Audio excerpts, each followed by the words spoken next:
শেষ হয়েছে লোকসভা নির্বাচন।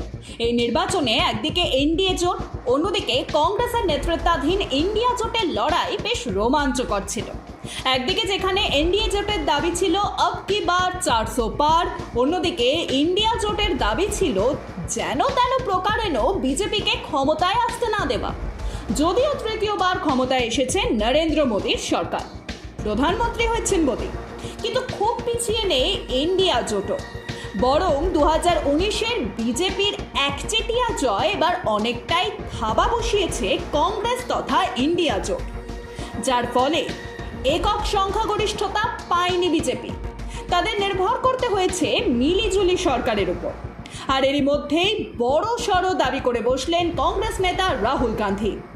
আর তারপর থেকেই ভারতীয় রাজনীতিতে গুঞ্জন, ওয়েনার থেকে উপনির্বাচনে কংগ্রেসের প্রার্থী হচ্ছেন প্রিয়াঙ্কা গান্ধী। সদ্য সমাপ্ত লোকসভা নির্বাচনে কংগ্রেসের রাহুল গান্ধী এবার ওয়েনার এবং রায়বেরেলি এই দুই আসনেই দাঁড়িয়েছিলেন এবং সকলকে চমকে দিয়ে এই দুই আসনেই রাহুল প্রায় 3 লক্ষেরও বেশি ভোটে জিতেছেন। কিন্তু ভারতীয় সংবিধান অনুযায়ী দুই কেন্দ্র থেকে সাংসদ হতে পারবেন না রাহুল। ওয়েনার এবং রায়বেরেলি এই দুই কেন্দ্রের কোনো একটিকে বেছে নিতে হবে কংগ্রেসের যুবরাজকে, যার ফলে কোনো একটি আসনে উপনির্বাচন অবশ্যম্ভাবী। আর এটাই উপনির্বাচনে প্রিয়াঙ্কা গান্ধীর কংগ্রেসের হয়ে ভোটে দাঁড়ানোর জল্পনাকেই উস্কে দিয়েছে। সূত্রের খবর অনুযায়ী ওয়েনার আসন ছেড়ে দিচ্ছে রাহুল। তিনি সিদ্ধান্ত নিয়েছেন রায়বেরেলি আসন থেকেই সাংসদ হওয়ার।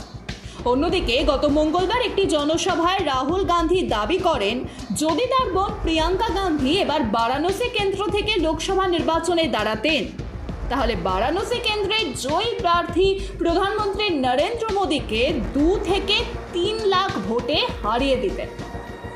রাহুল বলেন, The truth is the Prime Minister barely escaped in Varanasi and he would have been defeated himself in Varanasi. The BJP was defeated in Ayodhya. So even the people of Ayodhya have sent a message to the BJP that we do not appreciate hatred and violence. And the single biggest message that the people of India have given is that we are multiple traditions, we are many states, we have many histories. I can tell you that the government that has been formed in Delhi is a crippled government.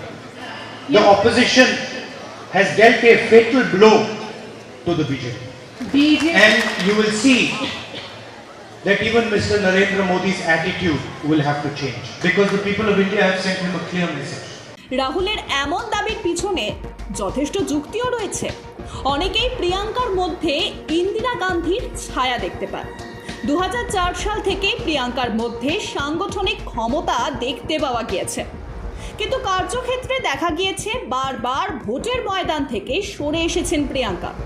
2019 সালে লোকসভা ভোটেও বারাণসী কেন্দ্র থেকে প্রিয়াঙ্কার প্রার্থী হওয়ার কথা শোনা গিয়েছিল, কিন্তু শেষ মুহূর্তে প্রিয়াঙ্কার জেদের কাছে হার মেনে প্রার্থী বদলের সিদ্ধান্ত নেয় কংগ্রেস।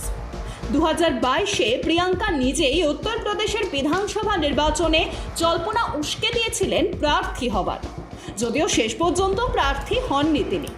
খবর অনুযায়ী কংগ্রেসের গড় বলে পরিচিত রায়বেরেলি হাতছাড়া করতে চান না কংগ্রেসের প্রাক্তন সভাপতি রাহুল গান্ধী, কারণ ভারতীয় রাজনীতিতে উত্তরপ্রদেশের গুরুত্ব অপরিসীম। অন্যদিকে কংগ্রেসের সভাপতি মল্লিকার্জুন খড়গের ইচ্ছে গান্ধী পরিবারের 2 ভাই বোনই ভোটে দাঁড়াক। এ ব্যাপারে গান্ধী পরিবারের 2 উত্তরাধিকারীকেই সিদ্ধান্ত নিতে বলেছেন খড়গে। তার দাবি যদি কংগ্রেস ওয়েনার বা রায়বেরেলির আসন অন্য কারোর হাতে ছেড়ে দেয় তাহলে দলীয় কর্মীদের কাছে ভুল বার্তা যেতে পারে। পাশাপাশি খবর অনুযায়ী রাহুল গান্ধী যাতে ওয়েনার কেন্দ্র না ছাড়েন তার জন্য ইতিমধ্যেই সেখানে পোস্টার পড়ে গিয়েছে। তবে রাহুলকে যদি একান্তই ওয়েনার ছাড়তে হয় তাহলে যেন প্রিয়াঙ্কা এই কেন্দ্রের দায়িত্ব নেন, এমনটাই আর্জি কংগ্রেস কর্মীদের। সেই ক্ষেত্রে প্রিয়াঙ্কা যদি নির্বাচন লড়েন তাহলে তার সাংসদ হওয়া প্রায় পাকা। রাহুলের দাবি খুব একটা অমূলক নয়, তা এবারের লোকসভা নির্বাচনের ফলাফল থেকেই আন্দাজ করা যায়। কে বলতে পারে যদি নির্বাচনে প্রিয়াঙ্কা গান্ধী বারাণসী কেন্দ্রের প্রার্থী হতেন তাহলে সত্যি সত্যি প্রধানমন্ত্রী মোদীর পরাজয় হতো কিনা? কারণ অতীতেও বারবার প্রিয়াঙ্কার ক্ষুরোধার রাজনৈতিক মস্তিষ্কের পরিচয় পাওয়া গিয়েছে।